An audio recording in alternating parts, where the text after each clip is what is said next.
എല്ലാം പഴുത്ത് നിൽപ്പുണ്ട്. നമ്മളിന്ന് പറിക്കാൻ പോവുകയാണ്. അപ്പം നമുക്കിന്ന് തക്കാളി പറിക്കാം. നമ്മളിന്ന് തക്കാളി പറിക്കാൻ പോവാണ്. ഓൾറെഡി നമ്മളിന്ന് ഗോവയ്ക്ക പറ്റി കഴിഞ്ഞു. അത് കഴിക്കാൻ പറ്റില്ല. തക്കാളി പറിക്കാം.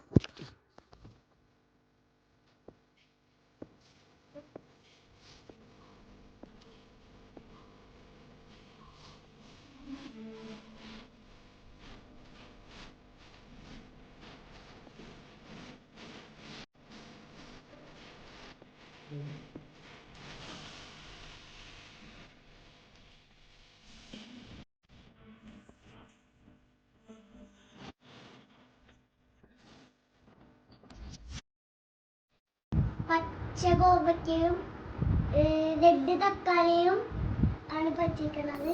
അപ്പോൾ ഇന്ന് നാളെ കാണാം. Bye bye. Thanks for watching.